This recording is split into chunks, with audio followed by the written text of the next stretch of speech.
welcome to the show. Thanks for having me.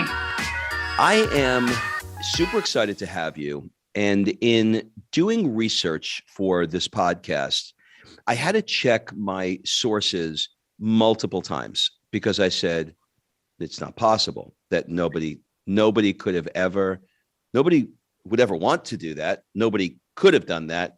And if they did, what is wrong with this person? But I'm looking at you and you look completely normal. And this is going to be more like an interview to check my facts to make sure that I'm right. Okay. You down? All right. I'm down. All right. So we're going to start right at the very beginning. Let's get a working definition. You are an endurance athlete. Can you describe what an endurance athlete is?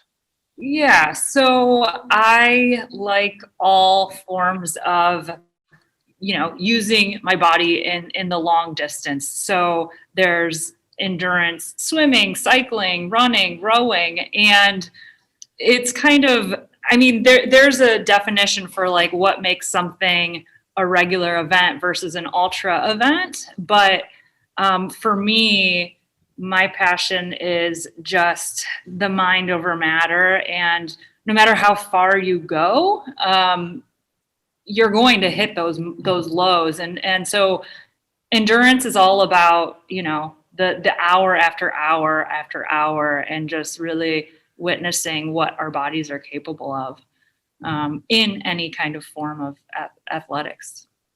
All right. I'm going to give you an opportunity to sort of like deconstruct and break that down a bit further, because without context, right now it just sounds, well, it's cool. You just put your mind to it and you do it until you know what you actually put your mind to and what you actually did. So we're gonna dig into that. I want to pick it up at, let's say, college. In your freshman year, you decided that you were going to cycle 3,300 miles across from Seattle to D.C. I don't want to get on a plane and fly from Seattle to D.C. Okay, but you said, oh, I'm gonna ride my bicycle. That's what I'm gonna do. And I know it's not a bicycle; it's a cycle or whatever, but you're still cycling. And it took you 40 days. Okay, so you're like, it's like the Bible: 40 days and 40 nights, right? Can you walk me through what a typical day looked like before, during, and after that event for 40 days in a row? So for example, if I wake up and I say, I'm going to ride my bicycle all day, I would have to get up, stretch, you know what I mean? Get on the bike. At the end of the day, like midway through the day, I'd stop for a ham sandwich, trying to get through. And at the end of the night, I'd be like, don't talk to me. What did it look like for you for 40 of them? Yeah. So I never really thought of it as 40. It was always like one day at a time.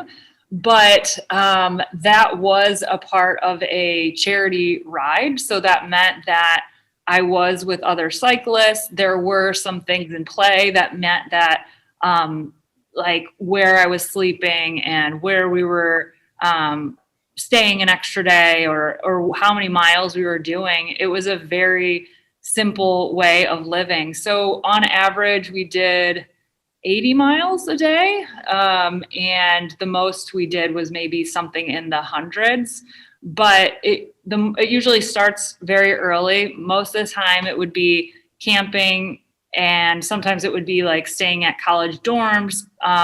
But this was during a time where I was still in college. And so I had that flexibility of being able to take 40 days to do it. And a lot of the other people on the ride were like teachers, or maybe they were retired. So I know that is a luxury in itself, just taking 40 days off of anything. So usually it'd be like maybe 6-8 hours of riding a day, and then snacking every hour or two, and setting up camp. So it was a very basic way of living, but really running is what got me to cycling. So I was in my senior year of high school, and I needed to take a gym class to get my high school diploma. And I avoided every form of athleticism because growing up, I wasn't really a star athlete. I was more or less a bench warmer. So when I was looking at the classes to take, I wanted to find an easy A. And so by process of elimination, that left me to walking and running.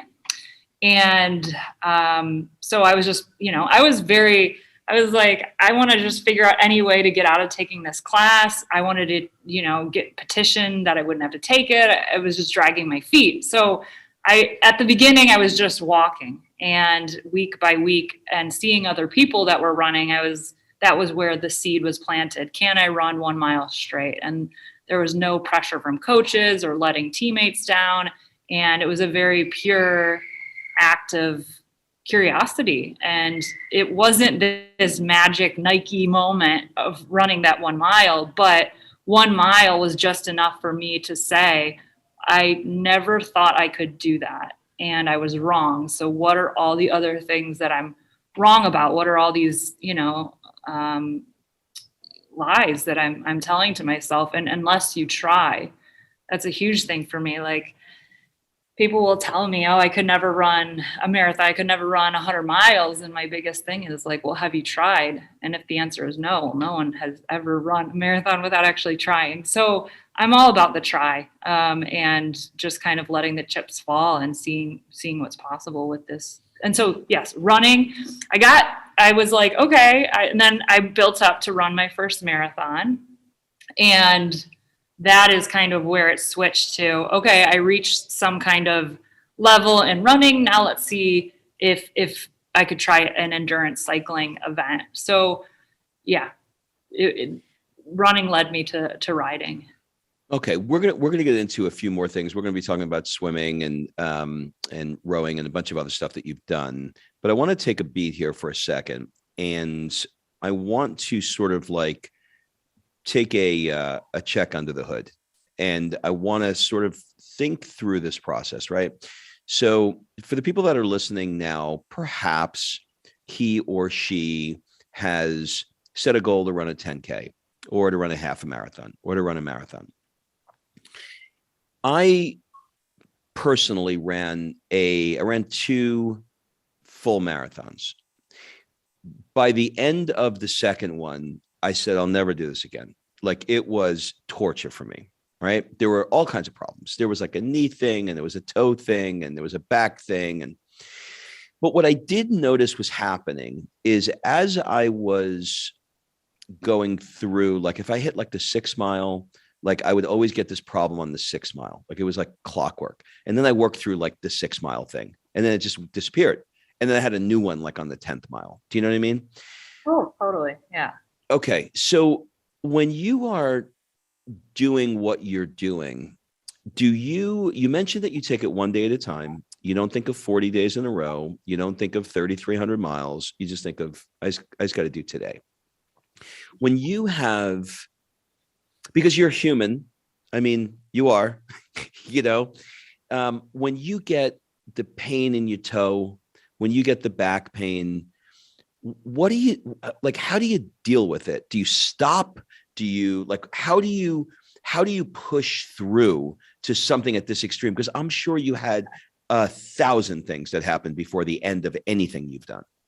Yeah. I mean, the last event that I did was 11 ultra marathons in 11 days. So it was 31 miles of running every day after day for 11 days straight. And obviously there was a lot of pain involved with that. I definitely feel like, with the crew, this was a conversation we had before the event even started. And it was, when do we pull the plug? When is enough? Because traditionally it's like, keep going. But once you go to this certain level, that's actually very dangerous, harmful.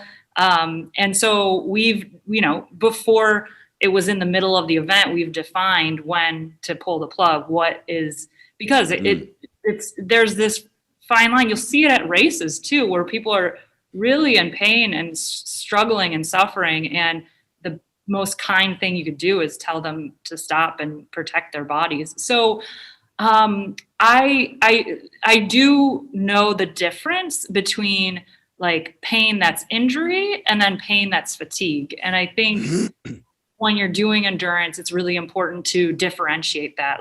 Like, if I keep going, will I get more injured and need to take more time off? Or if I keep going, is it just like, just kind of like heavy legs, or and defining what is going to cause maybe longer term versus is this immediate discomfort. But I think what's also really great about endurance is I don't really enjoy it until you're 3, 4, 5 miles in, because endorphins and the pain that I feel from doing these events usually happens a day later. Like running 100 miles, the day later is when it's harder to walk up and down stairs. And so because the endorphins are masking so much pain, I might not necessarily be as aware of it. But I mean, that is kind of, I don't want to say the draw, but that is part of the drama that I'm allured to with endurance, because you know that no matter how hard you train, I mean, I have so much respect for these distances, even though I've done them. I'm never going to say, oh yeah, no matter how many 100-mile runs I do, I'm never going to say, oh yeah, I got it. It's no biggie. Like, yeah, every race you're like, I don't know if I'm going to make it. I don't know. Anything could happen. And so I think, the drama in the sense of the highs, the lows, the uncertainties, the curiosity of human potential. And so I don't really think about the pain as much, because I'm drawn to the excitement of chasing unknowns. So, How much of what you're doing now would you say is good for your body versus you breaking through the mental barriers? In other words, is the carrot for you breaking through the mental barriers and seeing what's possible, or is the carrot for you to create a superhuman machine? So like the last event I did, running an ultra marathon every single day, day after day, is probably, I did run faster at the end than the beginning. So there's something to be said about that. But I don't think any doctor would be like, yeah, I recommend you do this. It is absolutely excessive. So what my mindset is how can I do something that is potentially dangerous in the safest way possible? So I do think we are very capable and running and doing these things. It's kind of like barefoot running. If we started off the bat doing that, then maybe it wouldn't cause injury, but just making that shift from one extreme to the other. But there was even a documentary I watched recently about running being a form of like almost like a weapon of survival. And they were chasing down this antelope, and it was 8 guys, and eventually the animal collapsed. And so I think there's something to be said about how we were designed to be able to run and last these long distances. But yeah, there's no reason that you can't maintain health by just doing cardio 3 or 4 times a week, doing weights, and maybe a little stretching and yoga. And so, I'm very aware that the longer you go, the more potential dangers, but that's what training is for. Training is for your body to adapt in these more controlled environments so that it won't necessarily have those negative effects of overtraining or, getting injured. Yep. All right. Let's put you in the water now. You decided that you were going to swim the entire length of the Allegheny River, which is 325 miles from New York to Pennsylvania. Okay. I think the first question, I want to ask why to every one of these, but I'm not going to do it because I don't think I'm going to get an answer that's ever going to be satisfying to me. Why not? Why not? Why not? I think because, is that the answer? Why not? Yeah. Okay. Yeah. Got it. Because it's there, and why not? I get it. I almost, I mean, like, I don't want to get too woo-woo on you, but I feel like you were like a gazelle or an elk or something in your last life. I mean, there had to be something, because this is so unusual. But let's stay with swimming. What were some of the tricks or approaches to pull something off like that you did that work for you to allow you to be successful for a particular event like that? So, I go in the pool, I swim from one end to the other, and I'm out of breath. Okay. You get in and you go 325 miles. What were some approaches for you to prepare for something like that? Let's do that. Let's make it a two-parter. Yeah. How did you prepare for it? And then what were some approaches you had when you were in the water for 325 miles? Yeah, that was probably the easiest adventure that I've ever planned for, because I did have a safety kayaker, and all the gear was there, and it was very, very much camping on the side of the river, and it wasn't very developed. So you just pull over on the side. You don't have to plan where you're going to stay, or,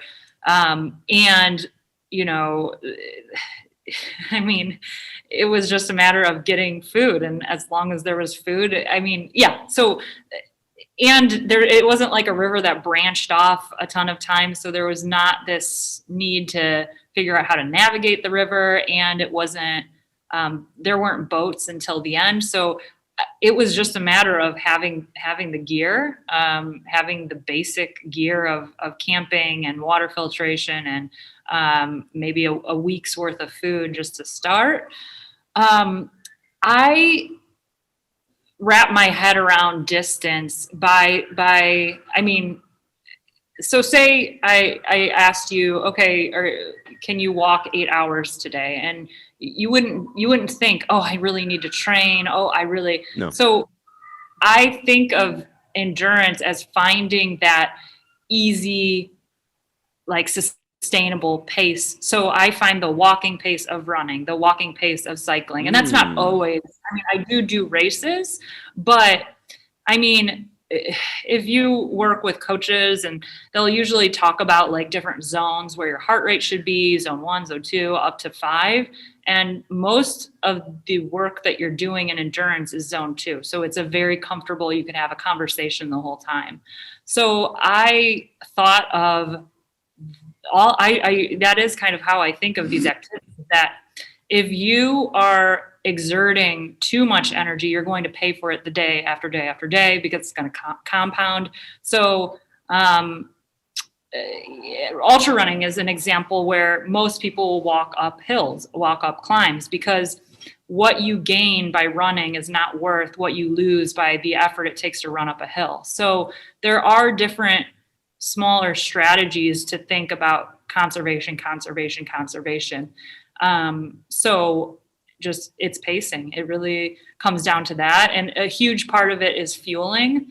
Like, your body usually is very good about telling you when you have fueled and haven't. But in my earlier endurance days, I underestimated the amount of calories I would need, which presented itself as just like being really dizzy and sometimes disoriented. So I've come a long way from that, but I do get most of my calories through liquid, because that every time you eat something, you usually need to drink something to digest it. So just getting it all liquid, it's easily absorbable, easily digestible. Your body doesn't have to break down to use those calories. So I have pretty much transitioned from during events going fully liquid to, make it, it's not, it's definitely, it's all across the board. Some people eat pizza while doing endurance things. I know, I've seen that. That is so peculiar. Okay. What is an area of your life where you've got this approach now, and you have figured out how to deconstruct? Okay, if you want to do an ultra, if you want to jump in the water, if you want to, whatever you want to do, you've got your own Lego blocks of how to find that, walking pace with every one of these, which is a great analogy, by the way. I was able to get that. In your real life, when I take you out of fitness, I'm going to call this endurance. Let's call this endurance. When I take you out of endurance and I put you into your personal life, your business life, etc., are there any areas where you struggle and you can't deconstruct those areas the way you can deconstruct endurance? Does that question make sense?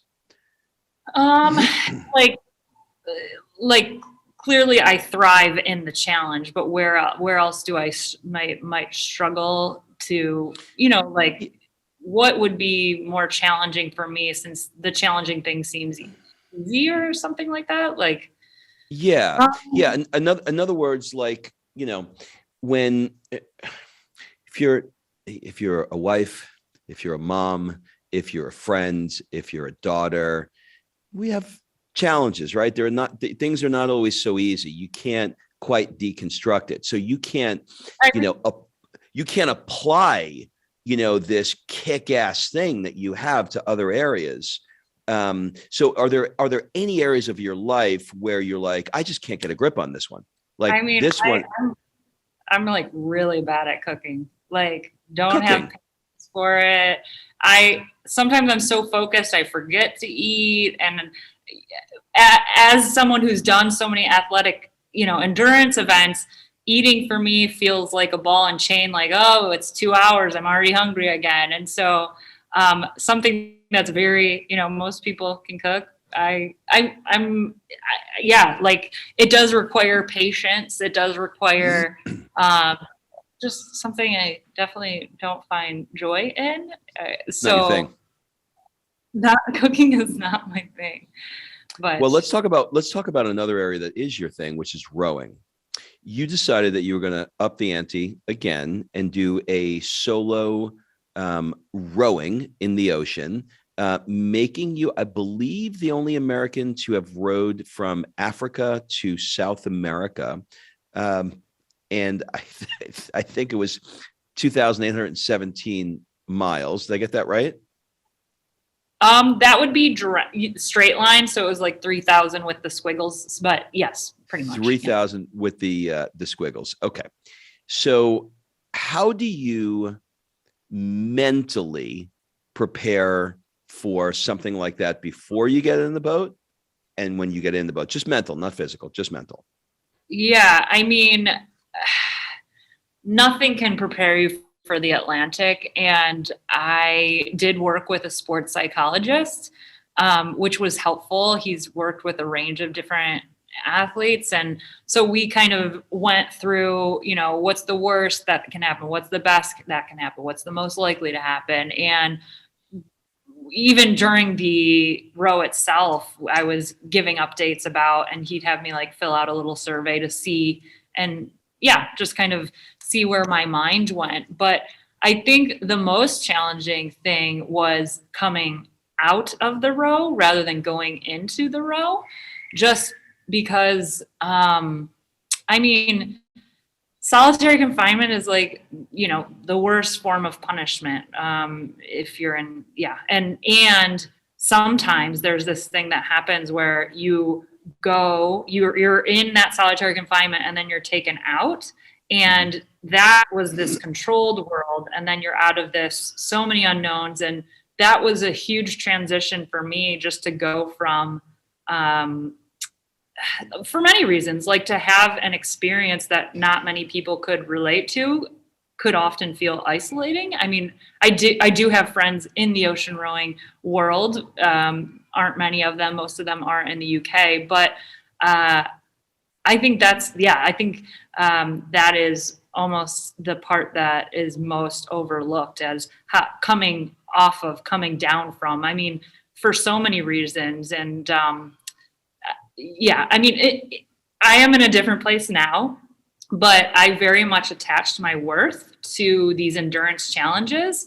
So in that success, in that moment of high, it was usually met with a low because I reached my goal, but I lost my purpose. And what is my purpose? And I'm very purpose driven. And so that could be a very disorienting place to be. I mean, I'm sure anyone going from one stage to the next and really puts their identity into that thing can relate. Yeah, I want to talk to you about your purpose in a second, but I want to cover another area of that row. And I believe you stepped into the world of meditation, particularly Vipassana. Is that right?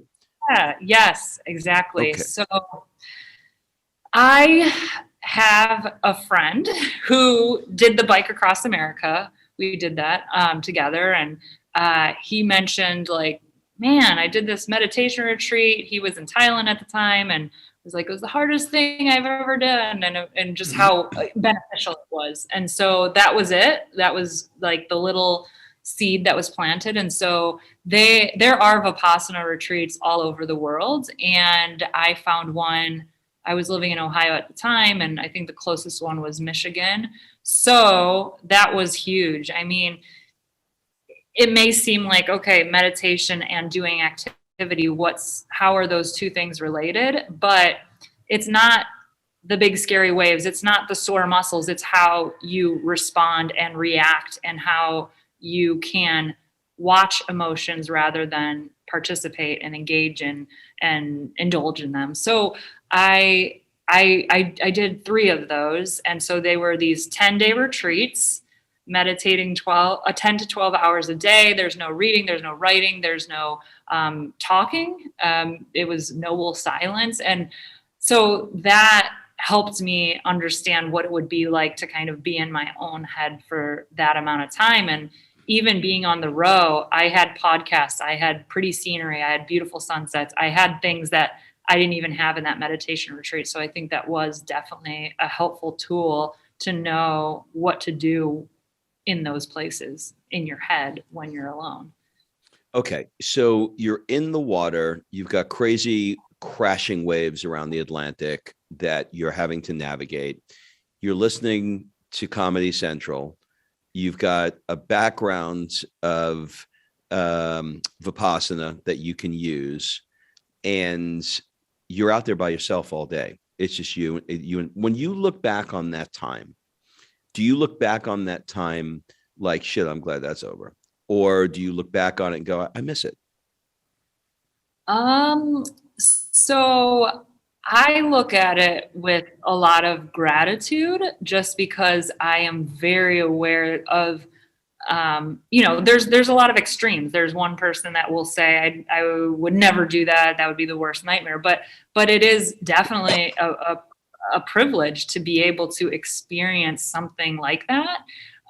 Gratitude for making it to the other side, and having some kind of experience that so early in my life. It was like the youngest to have rode an ocean record as well. And so I think having that early sense of possibility kind of set the stage to always go back to. But I do generally do new things. I don't like doing the same thing over again, because I don't even like reading books about other ocean rowers, because I want to have my own experience. I don't want to be clouded by, this is what this person did, this is what so now I'm going to have it. And so it's pure. It's very pure to do things you've never done before. If I wanted to row another ocean, I would always be comparing it to what that was. And so I think not doing another row would be more to preserve and to honor that as its own experience, rather than comparing it to something else. Makes a lot of sense to me.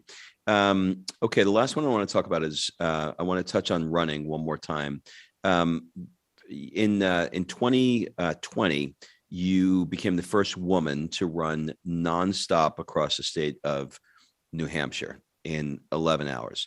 But that wasn't enough. You said, okay, I'm going to do Vermont. You did that one in 13 hours.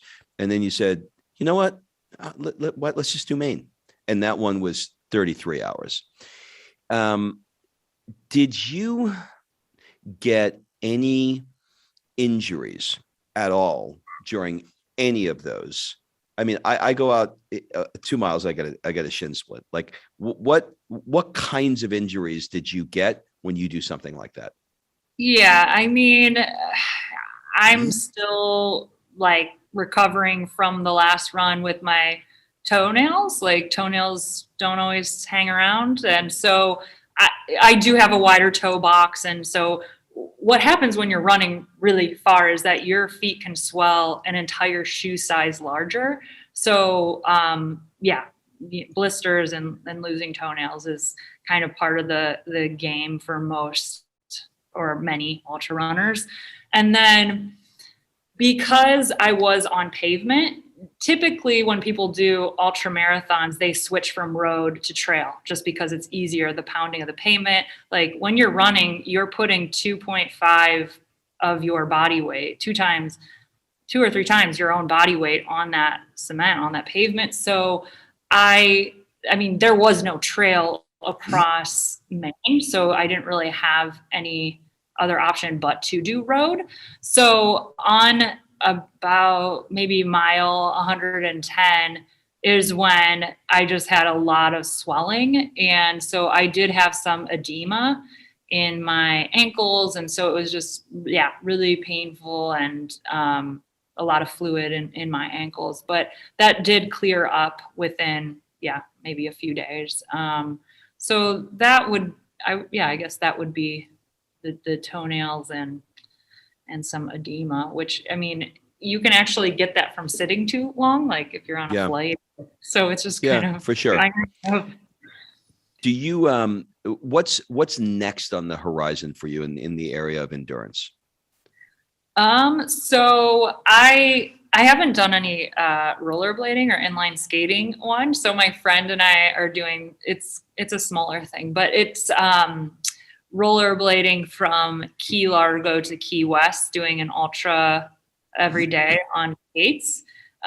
So that's going to be crossing 44 different islands, and I'm really excited just to try something new. And then next year, it does depend a little bit with work. So my term with the Coast Guard is up, and so I'm looking to get back into some of the bigger expeditions. So I am looking at next winter cycling from South to North America. So like 9,000 miles. Yeah, we didn't mention that you decided to become a Coast Guard in the midst of all of this. What drew you to becoming a Coast Guard? So of course, like service, of course, the wanting to be part of something bigger. And at one point I was considering doing rescue swimming, especially when I heard that like there weren't many females that have ever been able to do that.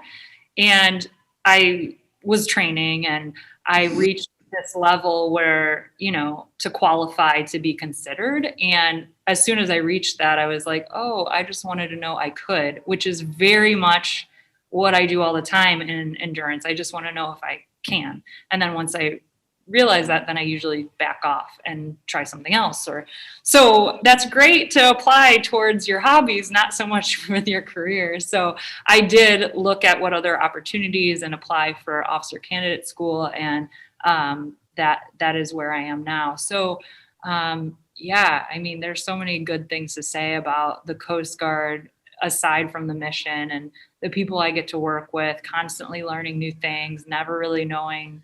I mean, it changes all the time. And aside from COVID, just the things I get to learn and the growth that happens and is promoted and supported through the organization. So. Yeah, it's great. I've got a buddy in Miami that does helicopter over the ocean, and he's got great stories about drug smugglers covering the engine because they know that the Coast Guard won't shoot them. You know, there's all kinds of, you know, and like in Key West where they're like shooting the water cannons back and, you know, trying not to let them get dry feet. It's a most people don't understand, I think, what Coast Guards do. It's fascinating. I want to talk a little bit about your why. You have a big passion for water and helping people get clean water, which is, we take for granted in many industrialized countries that, we're going to have water, but that's not the case for a lot of people. So maybe you could talk a little bit about some of the challenges around water and why you chose to be passionate about that as your why.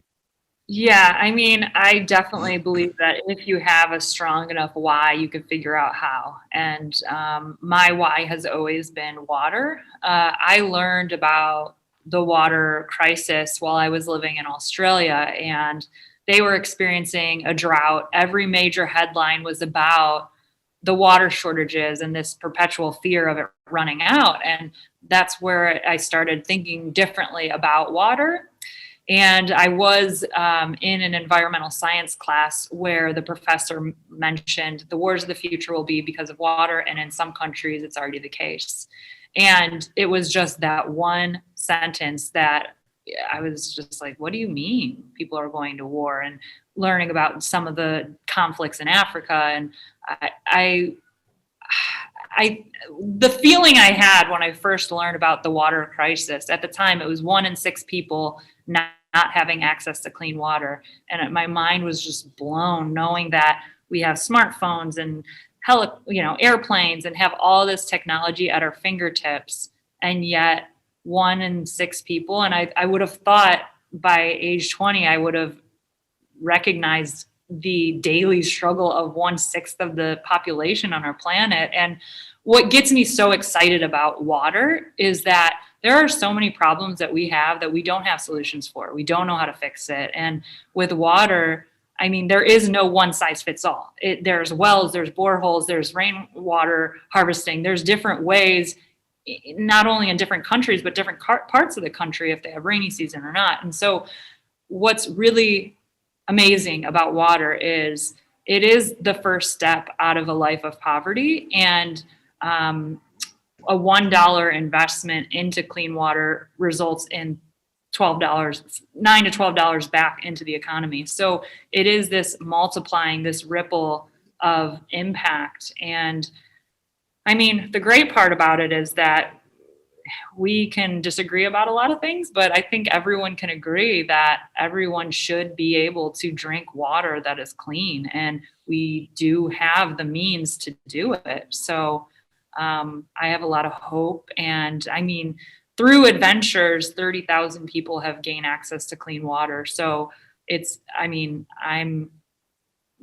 humbled by the fact that people, and excited that people are hearing the message and doing something about it. And I mean, you give to charity and sometimes you never know the impact. And with water, especially with the nonprofits that I've partnered with, you can see on a map, the technology has come a long way so that you can actually look on the map and see where it is and learn more about the community. And I think that's just a really special thing to see it and touch it in a way that you don't really do in most other charities. I love that. We will link everything up in the show notes so people can connect with those charities. I want to ask you, as we wrap up, I'm going to ask you some weird questions about yourself. Just roll with it. When you're listening to music, I know you love electronic music. What kind of electronic music do you like to listen to when you're doing endurance events? So I'm a Pandora kind of gal. I don't make the playlist. So I don't even know. You just let it pick it for you. But okay. I don't really like a lot of singing. It's more about the beats. Another thing you may want to consider is techno. Just go on Pandora and just type in techno because it's very hypnotic. When I feel like I need an extra boost, I mean, I don't know what the hell I'm giving you advice for, but if you try it, I think you'll dig it. Let's talk about audiobooks. What kind of audiobooks? Well, maybe I'll refine this question a little bit. Which audiobook was the one that you were most captured by while you were out there in the Atlantic, where you were just like into it? I mean, so I did have to stay pretty focused while I was rowing.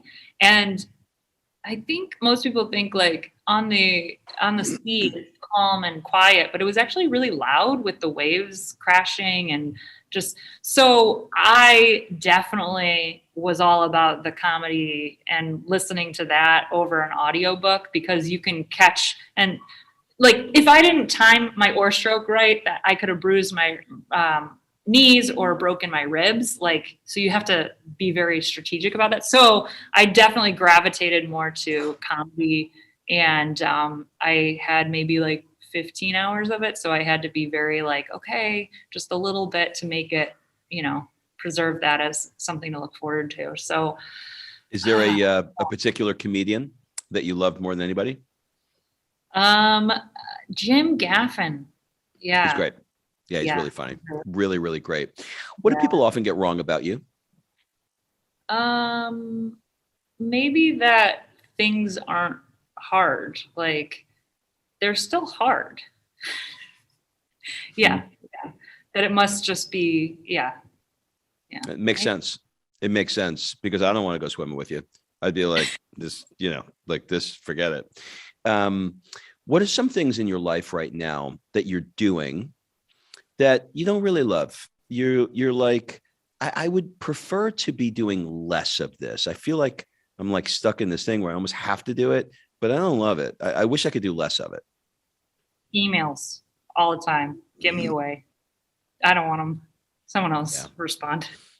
Yeah, Too many emails. the data shows every email you send produces 2.3 more. It's very interesting.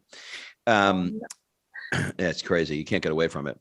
What is a new behavior or habit that has most improved your life? Faith. Yeah. Faith. Like, yeah. Having faith, You developing a mean like, relationship. do you mean like a religious faith or do you mean Yeah. faith in yourself? Yeah, a religious faith. Like that is kind of what the foundation on where I stand. And so I can't imagine, what my life would look a lot different if I didn't have that. And because I didn't have faith, within 5 years, I'd say. Got it. If you could spend 1 month anywhere in the world, where would it be and why? Well, I'd have to figure out some like really, dumb challenge to do. Mhm. You start with that. Somewhere. Where I could go for a month. You can come to Italy and eat pasta until you explode. I'm all right. I think I would go. So I've been to every continent except Antarctica, and it's really it's expensive and not easy to get there. So maybe there. Antarctica. Hang out with the penguins. Hang out with the penguins. Have you? Are there any positions or opinions? Could be way back or could be recent, where you changed your mind and you were, you used to be like, I used to believe this, but I don't believe that anymore. I think differently. I changed my mind on this. Anything come to mind there for you? I mean, I would say that gray is much more the color. I mean, I think you can see it in my like endurance that I'm either all in or all out. And so that's a very black and white thinking, and that has a time and place. But I think seeing the gray and everything, I mean, there's a lot, there's always another side, but there's always more to everything. So yeah, I know that's very vague, but just. No, that's not vague. That's actually for anybody else, it would be vague. For you, it is not vague. It is the ambiguity that is fascinating to me because I would not ever think that you would answer that way. So I love that because you're stepping into not this or that. You're stepping into this, that, or could be this, or it could be that. I like that. Who has had the greatest impact on your life? I mean, of course, your parents. It has to be your parents. Not for everybody. Not for everybody. For you, it is. Yeah, I mean, positive and negative, like good and bad. I think we can all relate to that. So, yeah, I can't imagine what would have more of an impact on shaping Yep. who and how I. Yep. Yeah. I get it. What was your greatest setback and what did you learn from it? Um, let's see. I mean, before the row, I got in a accident on my boat, and I thought that it was possible that I would lose the boat because of Mhm. the damage. And it was on Lake Erie, and so it's very shallow. It gets very rough out there, and people are like, "If you can't row Lake Erie, why do you think you could row the Atlantic?" And failing is one thing, failing publicly is another. When people are like, "Oh, I want to get this on film," like, okay, take your film, this is my boat. And so it was, and even like the New York Times wrote a thing about like how it's unlikely that I would make it. And so I just felt like the pressure of the world and a failure before it started. And so I was really, the weight of that. And then, yeah, I mean, there was a lot going on, just knowing that I was about to do something that I could potentially die doing. And so that psychologically, that's a lot to carry. Um, so that was probably my biggest low. And the question was, what did I learn from it? Yeah.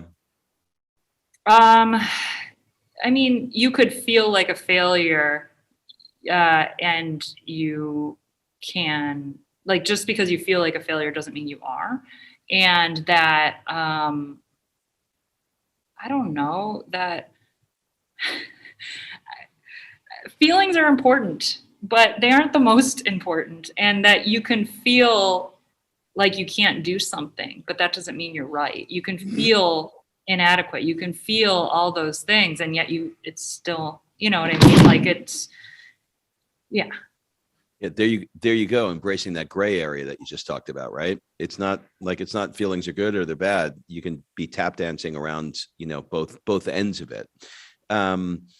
What does it feel like for you to say, like, the New York Times wrote this about me, and I was on Joe Rogan's podcast, the biggest podcast in the world, right? That had to be an unbelievable experience. So what does it feel like to have the level of notoriety that you have now? I think it just feels like a responsibility to be a voice for those that don't have it, and to really make sure that that's out there and that it's being used for something that could help the world. Like, in and of itself, it doesn't really matter, but it matters on how it's used. So yeah, I think I just feel like a little bit of a responsibility to make sure that it's being directed towards something that matters. It's great. Two more questions. What is your guilty pleasure? Whipped cream, like I don't even need ice cream. Just, yeah. Cool Whip or Ready Whip? No, out of the can. You want the nitrous in your mouth? Okay, got it. You're taking me back to being 6 years old. They don't have that here in Italy. It doesn't exist. Why? Can't find it. I don't know. Just that and peanut butter. Can't get either of those, or Cheetos. It's really weird. Last question. What one question would you like to ask me? What is a goal that you're working on right now? I am doing, I do events around the world, and I take entrepreneurs who work too much, and I have them realize that there's a lot of things out there in the world. For example, we'll cover all kinds of different areas. I did one in America where I hired Tom Brady's trainer to train us at TB12, how he trains Tom. We did a day with him. A couple months ago, I did an event in Milan where I brought in Ferraris. They woke up in the morning and they went into Ferraris, and we went through Emilia Romagna, and we went to Lake Como. We learned how to fly a seaplane, and we landed on Lake Como in a seaplane. So just for backstory, that's kind of what I do. But I'm doing the biggest version of that I've ever done before. It's my first platinum, I'm calling it, events. And these are people that are super high end. I'm talking with billionaires, and I'm talking with celebrities and those kinds of things to come on these events. And it's not around flash, but it's around having meaningful conversations that will allow them to shift the world in different ways. And some of these conversations will be in palaces here in Italy. Some of them will be in Amalfi on the Italian Riviera. And undertaking that level of taking that level group to put them into an environment that is inspirational, give them downtime, connect time, and have them at the end of it come together and really feel like that they're different as a result of it is exciting, terrifying, and deeply fulfilling. So it's my endurance event. Wow, that sounds amazing. It's cool. You could see if you go to workhardplayhardpodcast.com, you could see all the events I've done. Well, this was every bit that I thought it was going to be. I'm really fascinated by how you tick and how you approach life. I love.